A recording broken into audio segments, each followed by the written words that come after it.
Alors, une masterclass un peu particulière ce soir parce que j'ai prévu de vous faire le cours du module 6. J'ai envie de casser la routine. Donc, j'ai prévu de vous faire le cours du module 6 avant de vous le mettre à disposition sous forme de vidéo demain. Alors, l'idée, en fait, c'est que, voilà, je vais vous faire le cours, je vais vous poser des questions et puis surtout, dès qu'il y a quelque chose on fera des pauses, si vous ne comprenez pas, ou des précisions, eh bien, c'est l'occasion d'échanger, de me poser directement la question. Est-ce que c'est un programme qui vous convient, mes chers amis? Réponds. Bonsoir Chantal. Salut Chantal.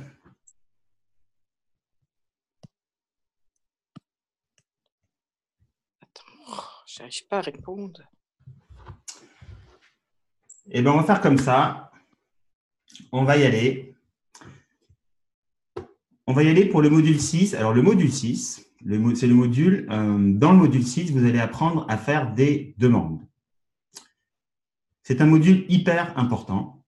C'est un module qui est très court, mais ce n'est pas parce qu'il est court qu'il n'est pas important. Alors, première remarque. Salut Chantal, je coupe ton micro, Chantal. Première remarque, pourquoi est-ce que nous devons faire des demandes? Est-ce que vous avez une idée de pourquoi nous devons faire des demandes? Alors en fait, c'est un droit que nous avons. On pourrait dire que chaque être humain a le droit de demander quelque chose à quelqu'un. Chaque être humain a le droit, c'est un droit, de demander une faveur, de demander un soutien, de demander de l'aide ou un changement. Voilà. Alors c'est vraiment un droit, mais quelque part, c'est aussi une obligation. C'est une obligation car personne n'est autosuffisant dans ce monde. C'est-à-dire que nous avons tous, à un moment ou à un autre, besoin d'aide. On a tous besoin de l'aide des autres. Et avoir le droit, s'accorder le droit, avoir le droit de formuler une demande, eh bien, ça n'implique cependant pas que l'autre, à qui on fait la demande, soit obligé d'y répondre favorablement. Lorsque vous faites une demande, l'autre peut décider ou pas de satisfaire la demande. Il y a une troisième possibilité, c'est-à-dire que l'autre peut demander un délai de réflexion, tout simplement. C'est-à-dire, vous faites une demande, il dit, ben ouais, moi, je te répondrai plus tard. Mais, quoi qu'il en soit, c'est très important ce que je vais vous dire, chacun est responsable de sa réponse. De la même manière, vous êtes responsable de votre demande et de respecter la réponse de l'autre. Le problème qui se pose avec les demandes, c'est que souvent, nous sommes quelque part court-circuités dans nos demandes parce que bien, nous imaginons qu'en formulant une demande, eh bien, nous allons contraindre l'autre à y répondre favorablement. C'est-à-dire, parfois, on s'imagine que parce qu'on fait une demande, on va obliger l'autre à dire oui.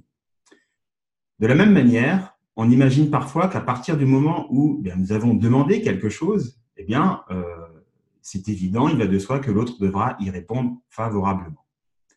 C'est un peu comme si notre besoin ou notre souhait primait sur les besoins ou les souhaits de l'autre. Et finalement, si on y réfléchit bien, pour certains d'entre nous, bon, moi je sais que c'était mon cas, il nous arrive peut-être parfois aussi de ne pas oser formuler une demande parce que nous craignons d'être redevables par la suite. Alors moi, j'ai ces trois questions à vous poser et je compte sur vous pour me répondre.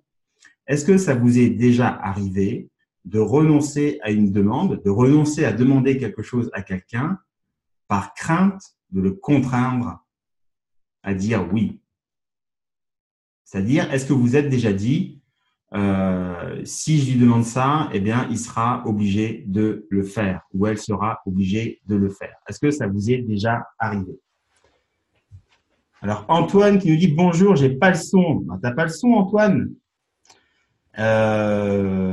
Est-ce que tout le monde m'entend? Je repose la question. Est-ce que vous pouvez me dire oui si vous entendez ou non si vous n'entendez pas? Alors, ben non. Vous ne pouvez pas dire non si vous ne m'entendez pas.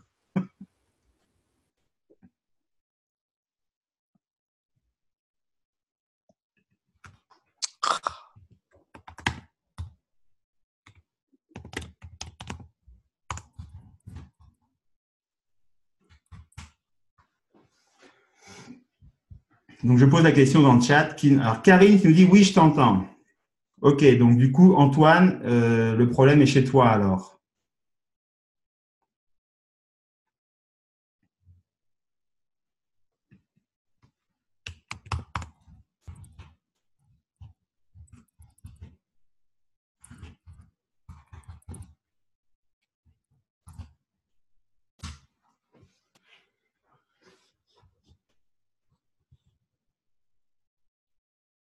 Ok, donc je vous pose la question, est-ce que ça vous est déjà arrivé de renoncer à demander quelque chose à quelqu'un par crainte de le contraindre, à dire oui? C'est-à-dire, est-ce que vous avez déjà dit, ah non, ça, si je lui demande ça, il va se sentir obligé de le faire, obligé de dire oui. Est-ce que ça vous est déjà arrivé?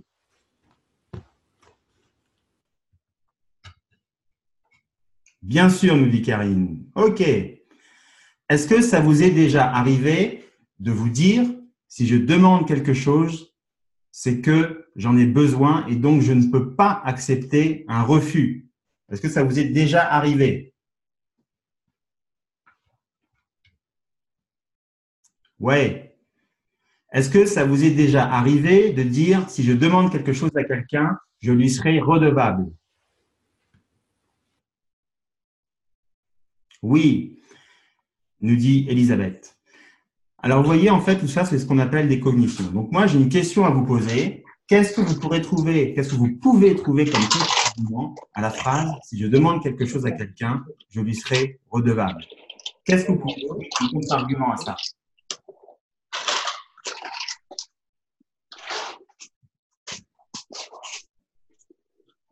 Est-ce que c'est une évidence pour vous? C'est-à-dire que si vous demandez quelque chose à quelqu'un, vous lui serez redevable.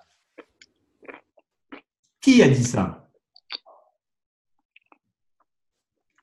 Si vous prenez le temps de réfléchir à ces trois phrases, à ces trois affirmations, ben vous verrez que non, ce n'est pas parce que vous demandez quelque chose à quelqu'un que vous serez redevable.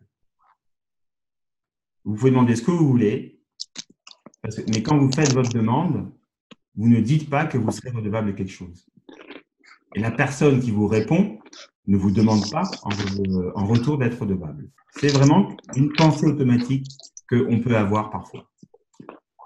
De la même manière, si vous demandez quelque chose à quelqu'un, parce que vous en avez besoin, l'autre peut accepter ou pas, et ce n'est pas parce qu'il refuse qu'il ne vous aime pas. Ça n'a rien à voir. C'est deux choses complètement différentes. Il a ses propres raisons. Et lorsqu'on demande quelque chose à quelqu'un, c'est très important d'accepter qu'il puisse dire non. C'est très important. Et ce n'est pas parce que la personne va vous dire non qu'il y a un autre sens à son non. Son non concerne uniquement la demande et ne concerne pas votre personne, ne concerne pas d'autres demandes que celle à laquelle il répond. C'est très important. Alors, pour faire une demande, il faut d'abord se préparer. Là, je vous donne les étapes. Vous allez voir que ce sont des étapes. Je vous demande de les faire. Vous aurez le cours demain, ne vous inquiétez pas, en vidéo. Je vous demande de les faire cette semaine, de suivre un peu cette logique, en fait, simplement pour en faire un automatique. Donc, quand vous faites une demande, vous allez vous préparer. Se préparer, ça veut dire identifier précisément ce que vous voulez. OK? Et on pourrait dire que c'est en fonction des droits que vous vous octroyez que vous allez formuler une demande plus ou moins claire en termes de besoins. C'est en fonction des droits que je m'octroie que je formulerai ma demande plus ou moins claire en termes de besoins. Alors, il y a 4 questions qu'on peut se poser pour identifier ce qu'on veut vraiment, pour faire sa demande. Première question, qu'est-ce que je gagne en demandant? Qu'est-ce que je gagne quand je demande de l'aide? Qu'est-ce que je gagne quand je demande une faveur? Qu'est-ce que je gagne quand je demande une augmentation de salaire? Bon, ça, c'est un peu évident. OK? Elisabeth vous dit de la confiance en moi. Exactement. C'est exactement ça, Elisabeth. Quand tu demandes quelque chose, tu gagnes de la confiance en toi parce que tu te respectes, tu respectes ton besoin, tu le formules. C'est exactement ça. Deuxième question, qu'est-ce que je gagne en ne demandant pas? Qu'est-ce que je gagne en ne demandant pas? Posez-vous cette question. Qu'est-ce que vous gagnez quand vous ne demandez pas de l'aide? Qu'est-ce que vous gagnez quand vous ne demandez pas une faveur? Qu'est-ce que vous gagnez quand vous ne demandez pas à satisfaire un de vos besoins? De la paix, si Lydia, tu nous dis? Ouais. Elisabeth nous dit des frustrations. Moi, je serais plutôt du côté des frustrations, Lydia. Marie nous dit de l'indépendance. C'est très intéressant ce que tu dis. Alors, gagner de l'indépendance quand on ne demande pas. Est-ce que les autres, vous avez une remarque à faire à Lydia et à Marie qui pensent que quand on ne demande pas, on gagne de la paix et de l'indépendance?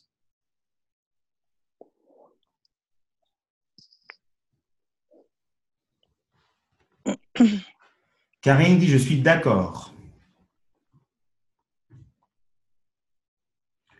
Pour moi, ce n'est pas juste, dit Elisabeth. Alors, Elisabeth, tu réponds en privé, les autres ne voient pas en fait tes commentaires. Je t'invite à, dans Zoom, tu mets à tout le monde. Comme ça, on va voir un peu tes commentaires.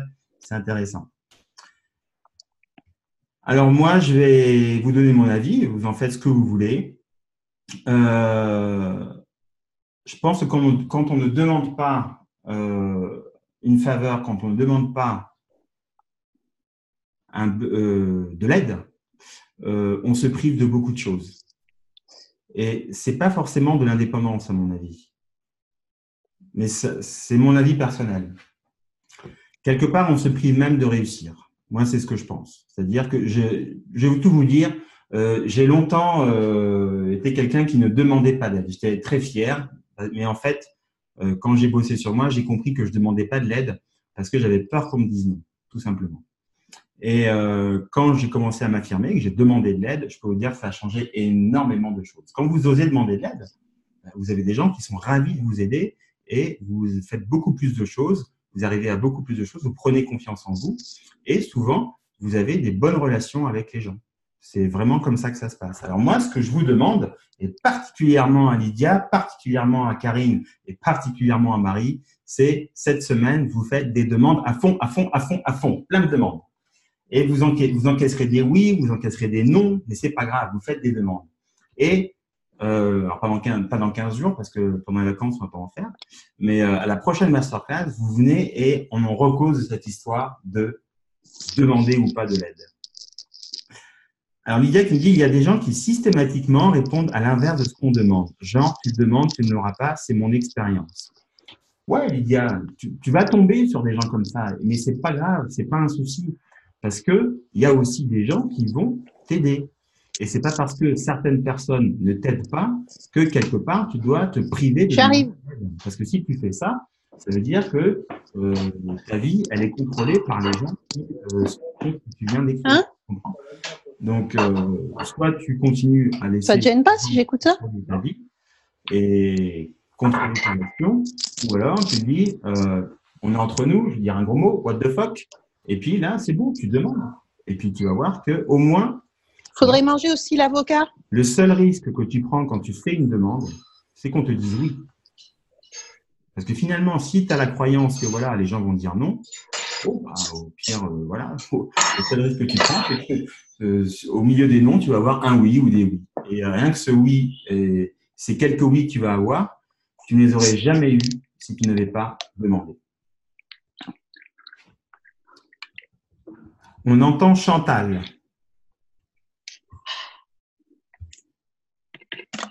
Ah, ok, j'ai pas de son. Donc, je coupe le micro. Merci. Je vais couper tous les micros d'ailleurs. Boum. Voilà. Merci, Sophie.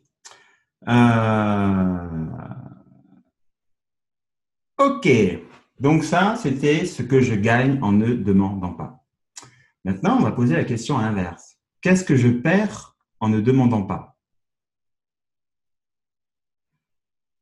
Là, j'ai déjà répondu. Qu'est-ce que je perds en ne demandant pas? Est-ce que vous avez une idée de ce que vous perdez lorsque vous ne demandez pas de l'aide, une faveur ou qu'un de vos besoins soit satisfait?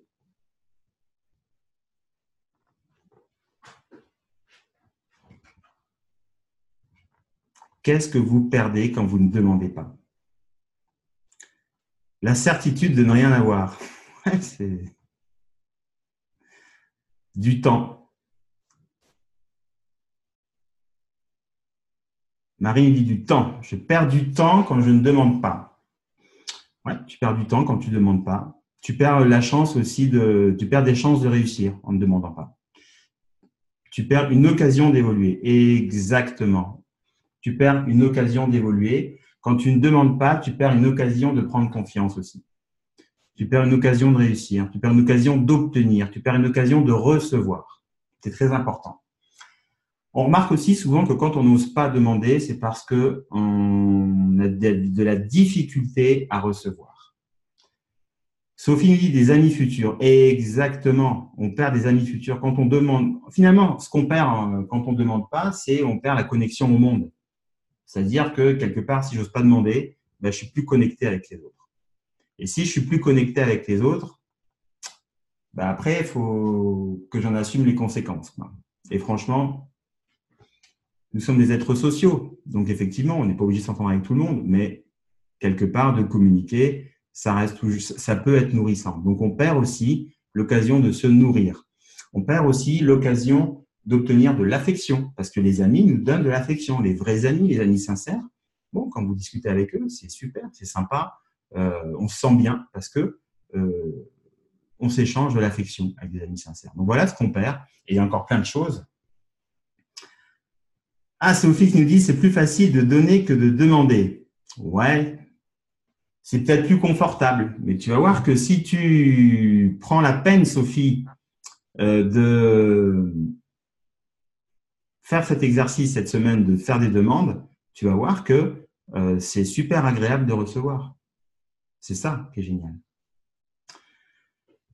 4e question.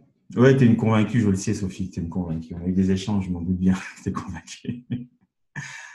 4e question, pardon. Qu'est-ce que je perds en demandant?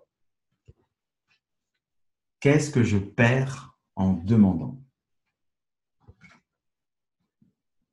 Un peu plus compliqué celle-là, mais je vais vous laisser répondre.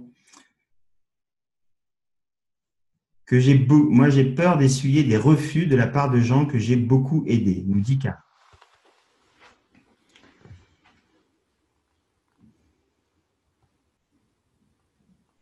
Moi, Karine, quand je lis ta phrase, tu me dis si je me trompe. Mais j'ai l'impression que quand tu as beaucoup aidé ces gens-là, tu attendais quelque chose en retour. Est-ce que je me trompe, Karine, quand je te dis ça?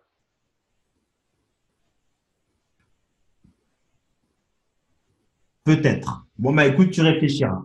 Tu vois, toi. C'est toi qui vois. Mais c'est aussi important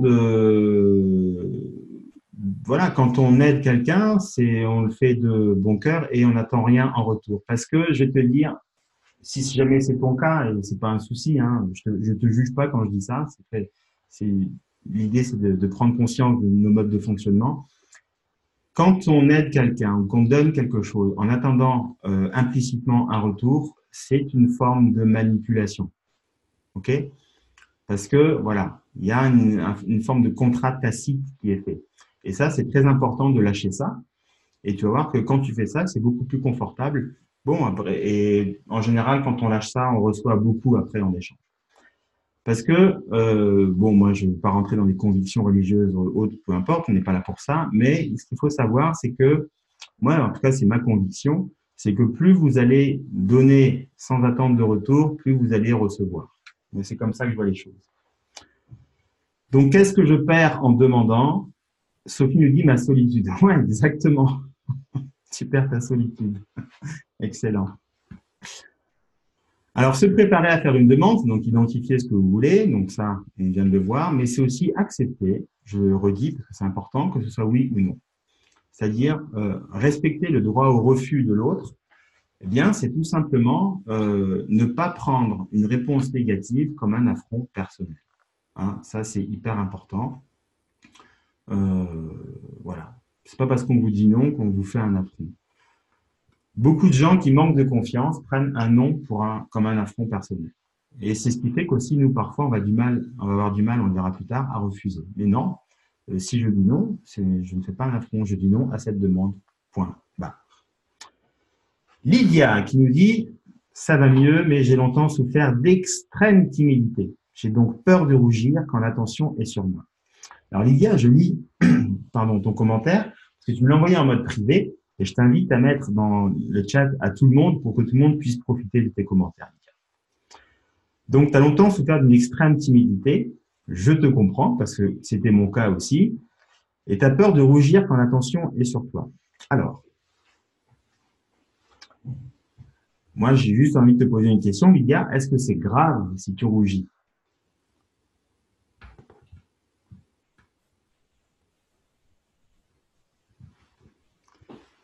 Alors, qu'est-ce qui est grave dans le fait de rougir, Lydia?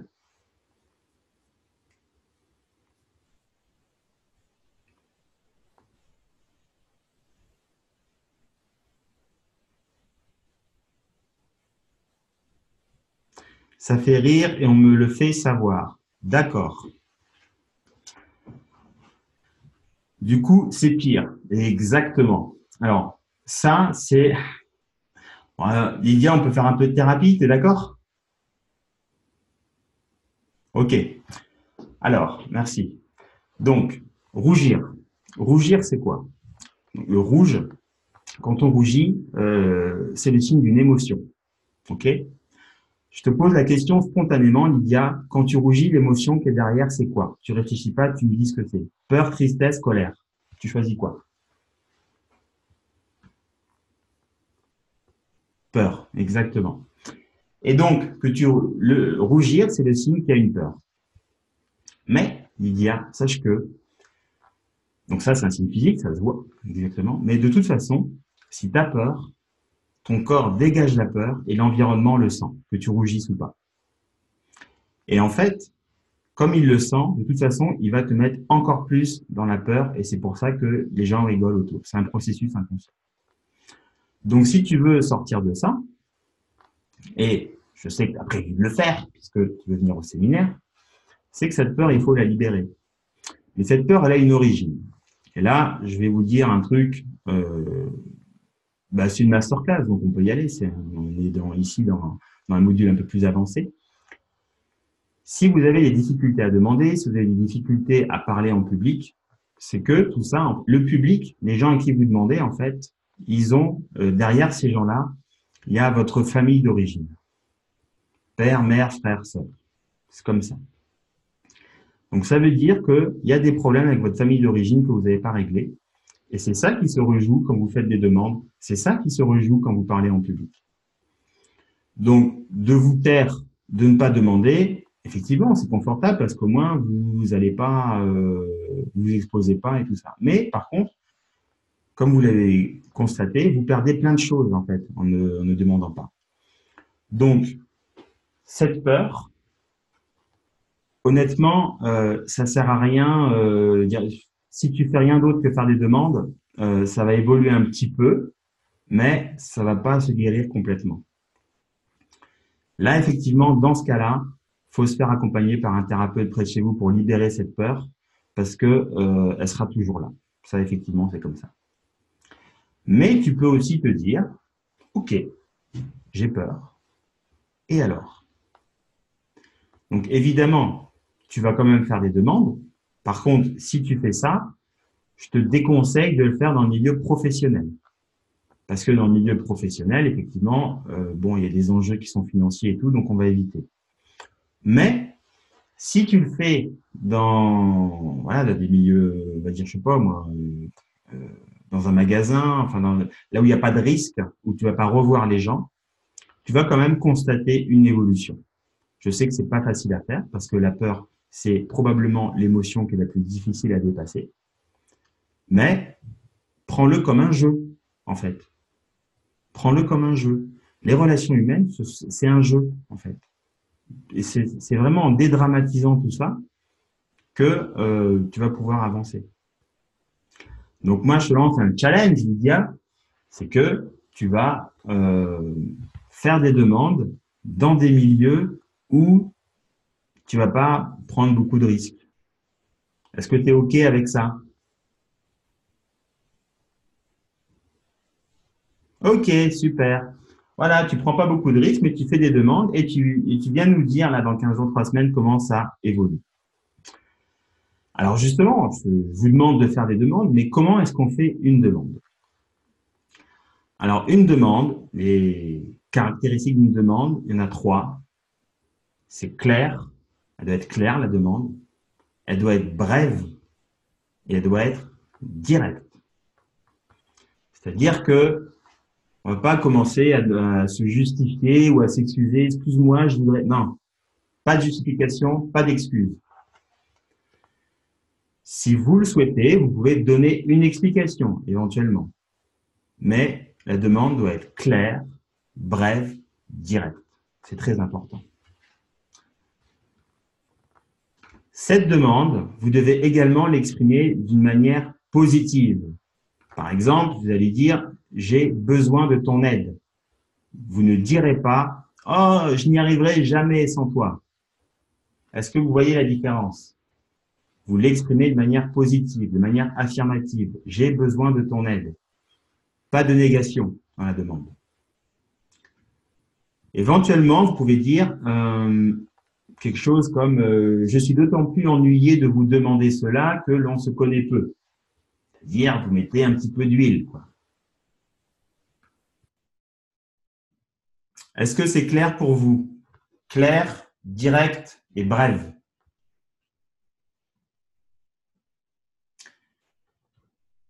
Troisième chose, si la personne vous dit non, si la personne répond non, refuse votre demande, vous ne vous arrêtez pas là. Okay? Si c'est important pour vous, vous la répétez de la même façon. Faites le test. Je ne vous demande pas de me croire sur parole, je vous demande juste de faire le test. Vous allez voir qu'en répétant 2 fois la même demande à une personne qui vous dit non, ben, des fois, elle va vous dire oui la deuxième fois.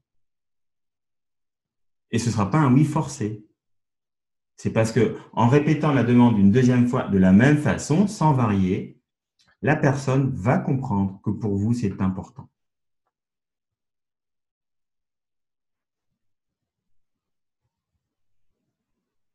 Donc, je reprends, je vais le dire d'une manière un peu différente pour que ça rentre.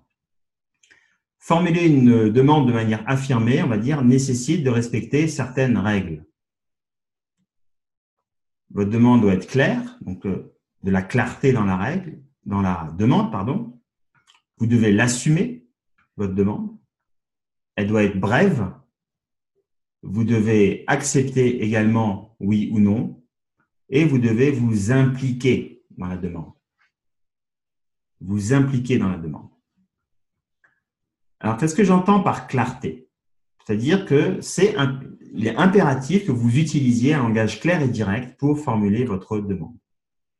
Donc, je le répète, vous ne noyez pas votre demande dans un océan de mots, blablabla, parce que quand vous faites ça, en fait, votre interlocuteur, il se pose la question, mais qu'est-ce qu'il veut? Qu'est-ce qu'elle veut? Où est-ce qu'elle veut aller? Et du coup, la réponse qu'il va vous apporter, si la demande n'est pas claire, va dépendre de l'interprétation qu'il va faire de votre demande. Donc, si vous bafouillez, que vous n'êtes pas sûr de vous, que ça traîne en longueur, il va se dire il y a anguille sous roche et vous allez avoir un non. Si vous êtes clair dans votre demande, vous maximisez les chances d'obtenir un oui. Il faut également assumer sa demande. Donc, pour formuler clairement une demande, nous devons déterminer ce dont nous avons besoin. On doit identifier ce dont nous avons besoin. Et finalement, on peut se poser aussi des questions du genre est-ce que ce que je souhaite demander, est-ce que c'est du ressort de la personne à laquelle je m'adresse? Est-ce que je m'adresse à la bonne personne pour ma demande? Est-ce que ce que je demande à cette personne, c'est de son ressort? Une autre question que vous pouvez vous poser, c'est quelles sont mes intentions quand je demande ça? Je vais vous donner un exemple. Ça, je suis souvent consulté pour des histoires d'embrouilles dans les entreprises. Donc, les gens ne se parlent plus, c'est bon, voilà, bref. Et quand j'arrive là-dedans, eh ben, on va se trouver des gens qui demandent constamment des explications aux autres. Et en fait, quand je discute avec eux, et je leur demande, OK, donc tu demandes pourquoi il a fait ci, pourquoi il a fait ça, il y a plein de pourquoi. Et je leur demande, quelles sont tes intentions quand tu demandes ceci? Alors au début, c'est oui, je veux des explications. Et au final, quand les gens sont honnêtes avec eux-mêmes, ils se rendent compte que quand ils font cette demande, c'est pour mettre l'autre en position d'infériorité. Donc posez-vous la question quand vous faites une demande, c'est quoi votre intention? Est-ce que c'est d'obtenir quelque chose ou est-ce que c'est de mettre l'autre, par exemple, en position d'infériorité ou je sais pas quoi? Quelles sont mes intentions en demandant ceci? Posez-vous cette question. Troisième question que vous pouvez vous poser pour assumer votre demande, c'est de vous dire quels sont les comportements que je souhaite voir l'autre adopter? Ou quel est le comportement que je souhaite voir l'autre adopter? Par exemple, demander à quelqu'un qui a beaucoup de mal à être à l'heure au rendez-vous de ne plus jamais être en retard, ben, ça n'a aucune chance d'aboutir. Et si mon intention, c'est d'exprimer ma colère et ma frustration dans ces moments où je l'attends, eh ben, autant formuler directement ma frustration. Je ne sais pas si c'est clair ce que je vous raconte. Dites-moi si c'est clair ou si c'est pas clair.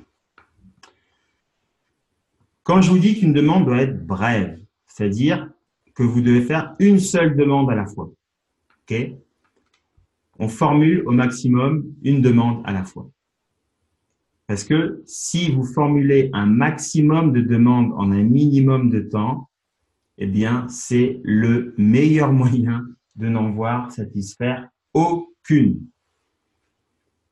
Vous avez peut-être déjà été confronté à des personnes qui vous demandent 4, 5, 6 trucs à la fois. C'est du spam. Là, le cerveau, il bloque tout de suite et c'est non pour tout. Vous comprenez? Donc, brève, une demande brève, c'est une seule demande à la fois. Et enfin, je le redis, accepter. C'est-à-dire que il y a une pub qui dit que tous les gagnants du loto ont joué. Mais c'est pas parce que vous jouez que vous allez gagner. Vous êtes d'accord avec moi? Et ben, c'est pareil pour les demandes. Vous avez le droit de demander quelque chose à quelqu'un, mais ça ne veut pas dire pour autant que l'autre a l'obligation de satisfaire votre demande. C'est aussi simple que ça. C'est comme le loto.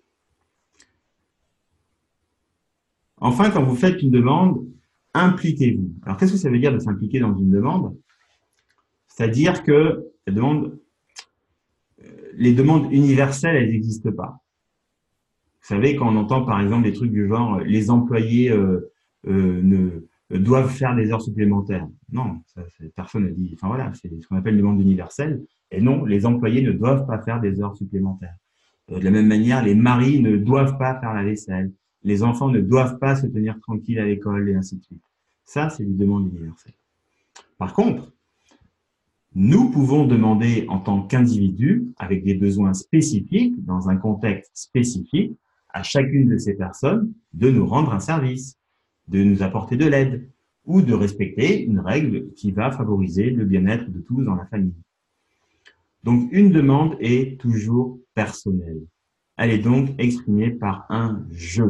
Donc, s'impliquer, je vous le dis depuis le début de la formation, c'est employer le « je ». M'affirmer, c'est exprimer clairement et précisément ce que je pense, ce que je ressens et ce que je veux. Dans certaines circonstances, m'affirmer consiste à faire une demande à quelqu'un. On a parlé de donner et de recevoir tout à l'heure, je ne sais plus avec qui. Alors effectivement, voilà, certains d'entre nous pensent qu'il vaut mieux donner que recevoir. D'autres croient qu'il vaut mieux recevoir que donner. Mais en fait, donner et recevoir sont tout aussi plaisants l'un que l'autre. Si je pense qu'il ne faut jamais rien recevoir des autres, si je suis trop fier ou trop gêné pour demander un service, de l'aide ou des conseils, eh bien, je crois que c'est Sophie qui disait, ben moi, je risque de me retrouver seul, tout simplement. Je m'isole. C'est normal de faire des demandes aux autres. Mais le truc, c'est qu'il faut juste pas s'attendre à ce que les gens disent toujours oui, c'est tout. Les autres ont, autant que moi, le droit de dire non. Donc, j'ai le droit de faire des demandes puisque c'est l'expression de ce que je veux, mais aussi la responsabilité d'accepter le refus de l'autre. Est-ce que c'est clair pour vous les demandes?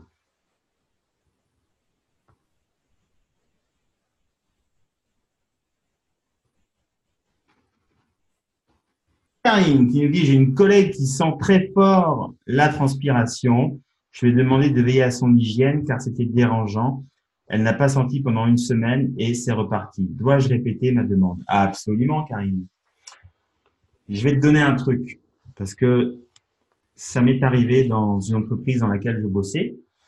Quelqu'un qui était charmant, qui était compétent, qui était super, mais qui sentait très fort la respiration. Et moi, j'ai du mal avec ça. J'ai vraiment du mal. Et, voilà, les odeurs, c'est quelque chose chez moi. C'est voilà.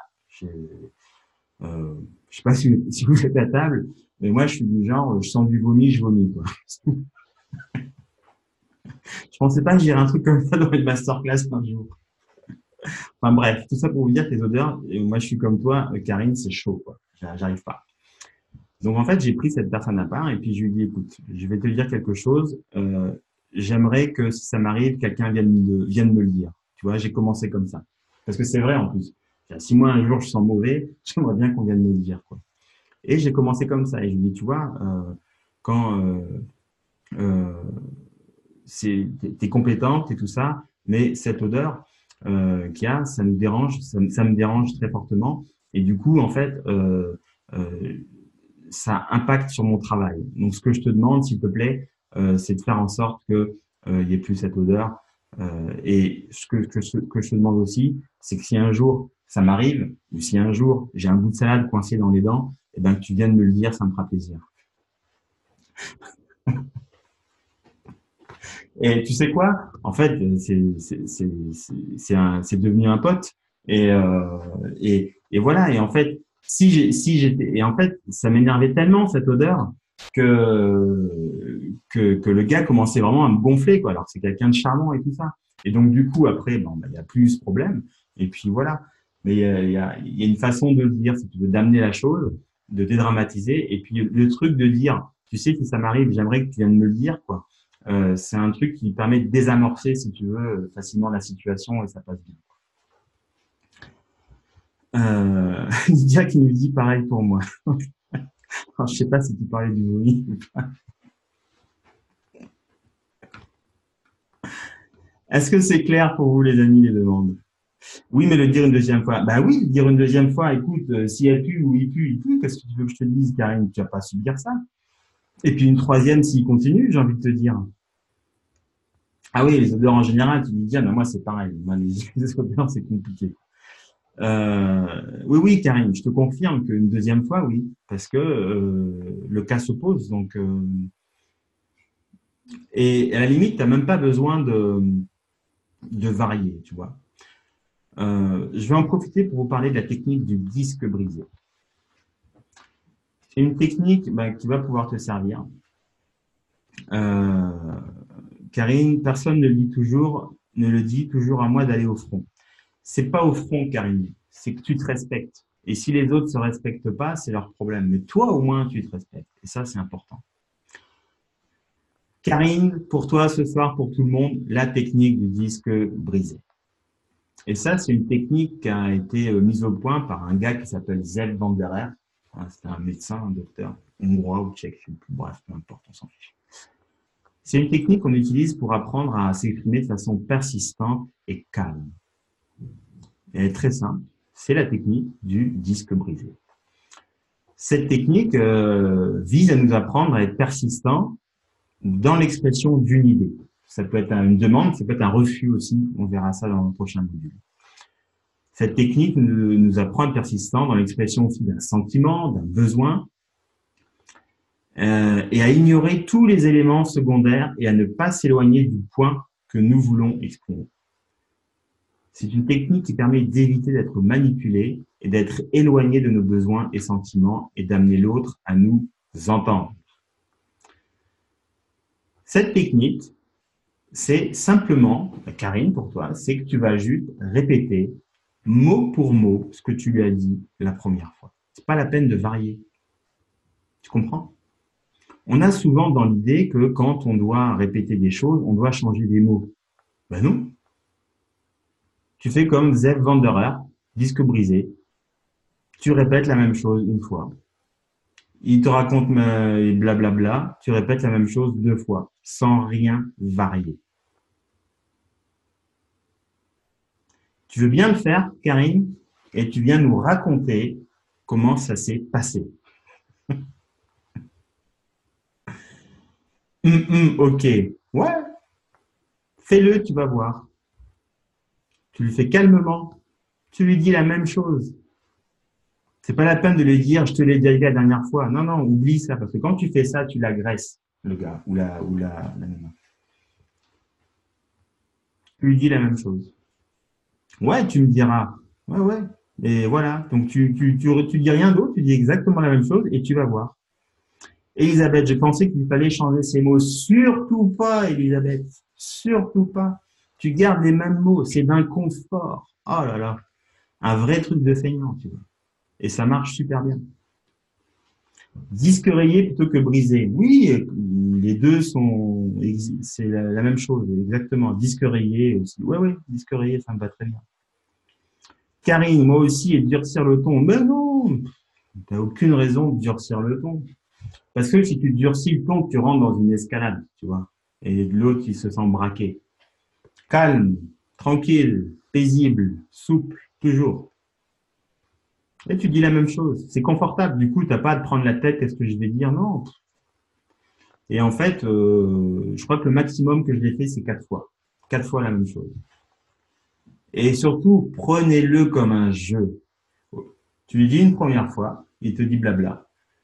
Tu lui redis une deuxième fois et tu le regardes bien dans les yeux.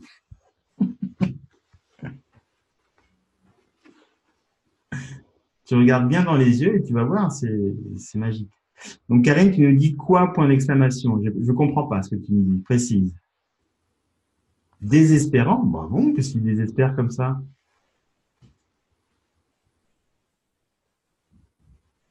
Faut pas se désespérer, Karine. Qu'est-ce qui t'arrive? Ah oui! Ah non, mais moi, c'est un jeu. Je dis 4 fois, c'est un jeu. Parce qu'au bout de 4 fois, il a lâché.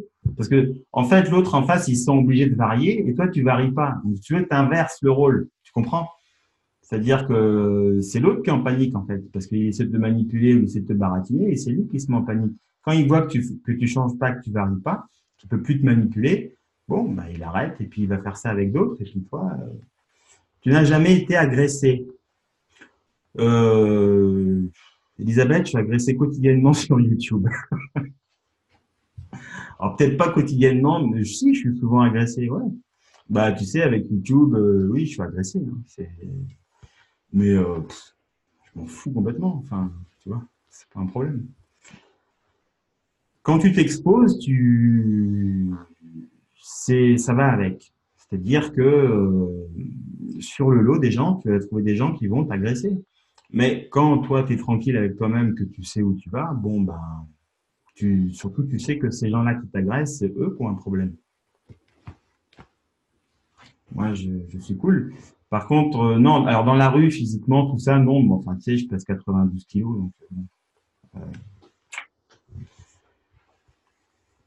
je crains rien de ce côté-là. Mais ceci dit, si je sens que c'est chaud, moi, je taille la route, hein. Je suis pas du genre à, à provoquer, à me faire agresser, choses comme ça. Alors, ça n'a pas été toujours le cas. C'est-à-dire qu'avant que j'apprenne toutes les techniques dont on discute là, depuis quelques semaines ensemble, moi, j'étais du genre passif-agressif. C'est-à-dire que soit je disais rien, ou soit j'étais trop, en fait, de l'autre côté, quoi, dans l'agression. Mais depuis que j'ai appris ces techniques-là, les techniques d'affirmation de soi servent justement à ne pas être agressé. Parce que finalement, si vous vous rappelez ce que je vous ai dit au début, s'affirmer, c'est vraiment une posture en fait où on va avoir des rapports d'égal à égal avec les autres. C'est-à-dire que tant que vous êtes, que vous positionnez en inférieur ou que vous voulez prendre le pouvoir sur les gens le sentent, donc vous allez être quelque part toujours dans un rapport force-soumission. Quand vous vous affirmez, que vous voulez avoir un rapport d'égal à égal véritablement, les gens sont plutôt cool avec vous, quoi. Donc, quand on s'affirme, en général, ça se passe plutôt de mieux en mieux. Maintenant, voilà, sur le lot, vous pouvez parfois tomber sur des gens agressifs, oui, des gens qui manipulent. Et puis, plus vous allez vous exposer, plus vous allez en trouver. Et d'ailleurs, je vais vous dire, même dans la formation dans laquelle vous êtes, régulièrement, j'ai des gens extrêmement agressifs et extrêmement manipulateurs qui rentrent. Mais en même temps, pourquoi pas? Je veux dire, cette formation, elle est faite pour s'améliorer. Donc, même les gens qui sont agressifs, même les gens qui manipulent, ont le droit de vouloir s'améliorer. Donc, il n'y a pas de souci avec ça. Avez-vous des questions? Alors, soit par rapport à ce qu'on vient de dire, ou alors même par rapport à d'autres parties de la formation. On va rentrer dans la session questions-réponses. C'est à vous si vous avez des questions. Je vous écoute, je vous lis. Vous pouvez même prendre la parole. On est peu nombreux, on est 8 ce soir. Donc, profitez-en si vous voulez exposer des cas. Ou si c'est bon pour vous, c'est bon. Vous ne vous sentez pas non plus obligé de poser des questions pour poser des questions.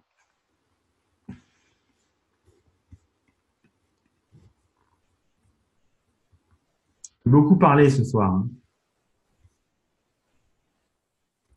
Karine qui dit, alors de nature, je pense être quelqu'un d'affirmé. Eh ben, c'est super, Karine. Alors, Elisabeth qui dit, tu ne crois pas que quand on s'affirme, les gens deviennent plus agressifs. En tout cas, c'est mon cas. Non, c'est pas que les gens deviennent plus agressifs, c'est que probablement peut-être que tu étais passive avant, donc il y a des gens que ça dérange que tu t'affirmes. Ça, oui, ça, je peux l'entendre. Voilà. Et ça, Elisabeth, si tu veux, c'est normal. Et je vais te dire, ça, je vous dis depuis le début, il y a des gens à qui ça ne va pas plaire que vous vous affirmiez. Alors pourquoi ça leur plaît pas? Parce qu'avant, ils avaient le pouvoir sur vous, ils pouvaient vous manipuler, ils pouvaient vous faire plein de choses, ils pouvaient déverser des choses sur vous. Aujourd'hui, ils peuvent, bon, bah, tant pis pour eux, mais au moins, toi, tu te respectes maintenant. T'encaisses tout ça, c'est ça qui est bien. Et tu vas voir, par contre, et ça, c'est très important, qu'en t'affirmant, Elisabeth, tu vas attirer d'autres personnes à toi. Il y a un temps de latence dans le changement, mais après, tu vas voir, tu vas attirer d'autres personnes à toi. Et ça, c'est vraiment gratifiant, c'est bénéfique, ça fait du bien. Karine, car je veux voir le vrai visage des gens. Alors, Karine, quand tu dis je veux voir le vrai visage des gens, je sens une pointe d'agressivité. Elisabeth, il dit merci, j'espère. On en recausera, Elisabeth. Moi, je t'invite à revenir en parler quand tu veux, d'ici quelques mois, tu vois, laisse passer. Tu viens et on en recause, tu vas voir que ce que je te dis, c'est ça. Karine, tu me dis possible pour la pointe d'agressivité. Oui, Karine. Tu sais pourquoi je te dis ça, Karine? Parce que beaucoup de gens confondent s'affirmer et agressivité. Et tu sais, parfois, la frontière, elle est fine. C'est pour ça que j'insiste vraiment sur ce rapport d'égal à égal. Ce respect, je me respecte et je respecte les autres. Je respecte leur droit de dire non, je respecte leur droit de se cacher. Par contre, moi, j'ai le droit, tu vois, de pas avoir envie d'aller avec des gens qui se planquent. J'ai le droit de pas avoir envie d'avoir des relations avec des gens qui manipulent. J'ai le droit d'avoir envie, de ne pas avoir de relations avec des gens qui sont agressifs. Mais, voilà, ils ont le droit de le faire. Oui, nous dit Elisabeth, eh ben, super, moi je prends date, tu vas voir que tout ça, ce sont des processus qui se font très lentement, mais qui se font. C'est-à-dire que dans votre entourage, quand vous allez vous affirmer, il y a des gens qui vont s'éloigner. C'est comme ça, parce que vous avez changé, vous n'êtes plus dans la même énergie. Et il y a des gens qui vont se rapprocher de vous. Il y a des gens, vous allez dire, ah ben tiens, je le trouve plus sympa, ou ah il a changé. Non, c'est vous qui avez changé et vous êtes plus dans la même énergie. Et c'est ça qui est bon, en fait. C'est ça parce qu'on évolue plutôt dans le bon sens en général. Et donc, ça nous ouvre en fait tout un champ de, comment dirais-je? C'est-à-dire que quand vous vous affirmez, les connexions avec les gens sont beaucoup plus profondes avec certaines personnes. Et donc, ça donne des relations humaines beaucoup plus nourrissantes. Avez-vous d'autres questions ou bien Karine, au début, quand j'observe les gens, j'aime être passive pour voir qui est qui. Ok.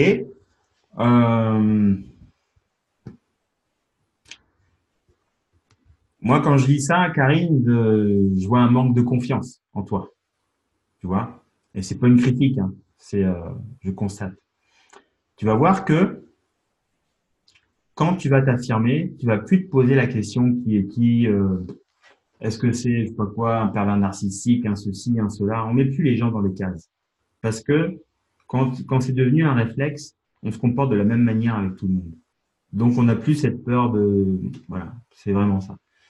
Donc, je te dis ça, mais en même temps, c'est vraiment quand les techniques que tu es en train d'apprendre sont devenues des réflexes, et ça c'est petit à petit, et tu vas voir que la confiance, c'est ça en fait. C'est-à-dire que comme tu sais comment réagir dans tous les cas de figure, du coup, tu n'as plus la trouille de personne. C'est ça qui est dit. Alors, que peux-tu dire du bouc émissaire? Ah, c'est une question très intéressante que tu poses, Lydia. Excellente question. Le bouc émissaire, moi je l'appelle aussi le loup blanc. Euh, il a un rôle, alors je sais pas, tu en as un au travail, dans...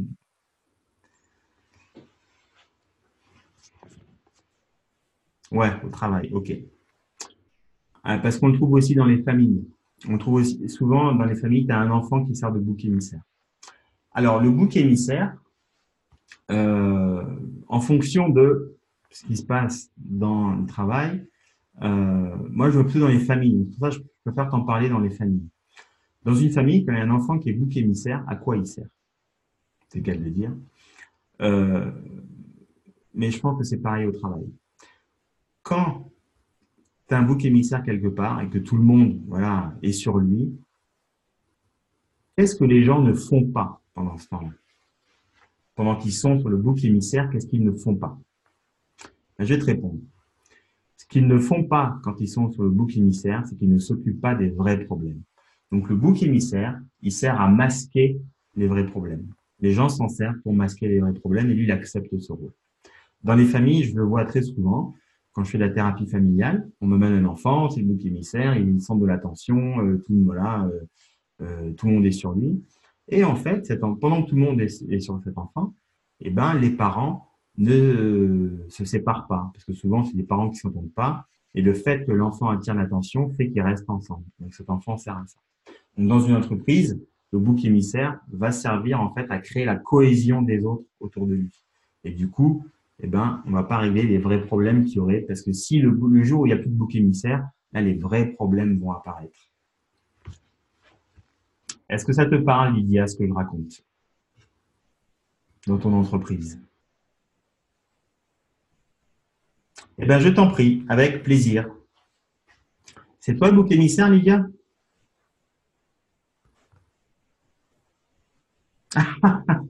Bon, bah, tu vois à quoi tu sers. Donc, quand on aura marre de ce rôle-là, eh ben, tu le lâcheras et tu laisseras les autres régler leurs problèmes. Et voilà, ce sera génial. Ah, t'es parti de la boîte. Bon, bah, qui se démerde, hein, en gros, quoi, maintenant. Bah, maintenant que t'es parti de la boîte, eh ben, ils vont être confrontés aux vrais problèmes, quoi, qu'il y a dans la boîte. Ils pourront plus se cacher derrière toi, tu vois. Exactement. Mais c'est à ça que ça sert, hein. C'est à ça qu'il sert en général. Donc, alors bien sûr, quand tu lâcheras ce rôle-là, c'est inconscient, hein. Je sais bien que tout ça, c'est pas de ton fait consciemment, quoi. Mais si tu bosses en thérapie, tu verras que c'est pas par hasard que ça t'arrive ces choses. Avez-vous d'autres questions, les amis, ou est-ce qu'on s'arrête là pour ce soir?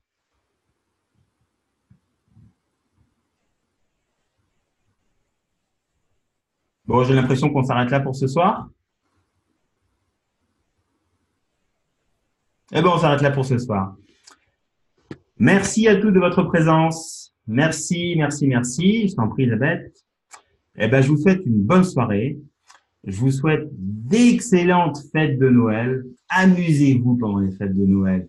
Amusez-vous à prendre ces fêtes comme un jeu. Et vous allez voir, parce que les familles, c'est toujours le bordel à Noël. Donc voilà, tentez les techniques, faites des demandes, voilà, exercez-vous, c'est un cadre idéal pour le faire. Bonne soirée, à très très bientôt et je vous dis peut-être en 2019, peut-être avant, je ne sais pas. En tout cas, je vous fais plein de bisous et je vous dis à bientôt, bye bye.